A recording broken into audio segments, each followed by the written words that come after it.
Hello friends, welcome in રસોઈ with Jalpa. આજે આપણે બનાવીશું એક હેલ્ધી સ્વીટ પીળા દૂધની કેક।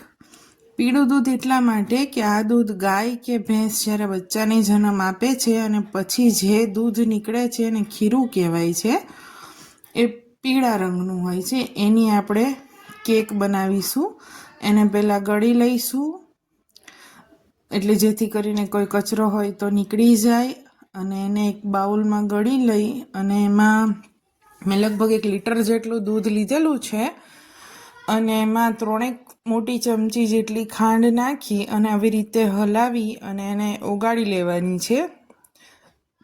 પછી એક મોટા વાસણમાં પાણી મૂકી અને સ્ટીમથી બેક કરવાની છે। એક પ્રકારની કેક જ છે। વાસણ કાળું ન થાય એટલા માટે આપણે પાણીમાં લીંબુના ફૂલ એડ કર્યા છે। અધરવાઇઝ તમે લીંબુનો રસ, લીંબુની છાલ બચી હોય તો એ પણ નાખી શકો છો। હવે કાંઠો મૂકી અને થાળી મૂકી છે મેં। થાળીની કોઈ પણ પ્રકારનું આપણે કંઈ લગાડવાની, ગ્રીસ કરવાની જરૂર નથી। ડાયરેક્ટ જ આ જે મિશ્રણ આપણે તૈયાર કરેલું છે એને થાળીમાં રેડી દેવાનું છે અને આ બધું જ મિશ્રણ એક સાથે જ મેં થાળીમાં ઉમેરી દીધેલું છે। મિત્રો, એકદમ એટલે એકદમ હેલ્ધી છે। ફોર ડાયાબિટીસ કહો કે કોઈ પણ માટે કહો, એકદમ હેલ્ધી દૂધ હોય છે અને સ્વીટ બચ્ચાઓને પણ બહુ ભાવે છે, એટલે મેં એનું નામ યલો મિલ્ક કેક આપ્યું છે। હવે ઉપર મેં ઇલાયચી પાવડર સ્પ્રિંકલ કરેલો છે। જો તમને ભાવે તો તમે ઇલાયચીના દાણા પણ અંદર એડ કરી શકો છો અને પાવડર અંદર પણ મિક્સ કરી શકો છો, પણ આ ઉપર કરવાથી થોડો લુક એનો સરસ આવતો હોય છે। હવે એને આપણે ઢાંકી દેવાનું છે અને બનતા વાર નથી લાગતી હોતી। 2 થી 5 મિનિટમાં જો સરસ પાણી ગરમ થઈ ગયેલું હોય તો એ વધીને 5 મિનિટમાં બની જાય છે।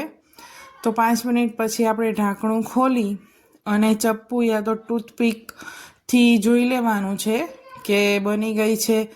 અને જો ફાવે તો સેજ આંગળી અડાડીને જોઈશો તો જો દૂધ આંગળી પર ચોંટશે નહીં, એનો મતલબ બની ગઈ છે। જો તમે જોઈ શકો છો। હવે એને બહાર લઈ અને એમાં તમને જે શેપ ગમે એ શેપના નાના નાના આપણે એવી રીતે પીસીસ કરી લેવાના છે। આવી રીતે એને એ શેપમાં કટ કરી લેવાના છે। એકદમ એટલે એકદમ ઇઝી રેસીપી છે આવડી આ।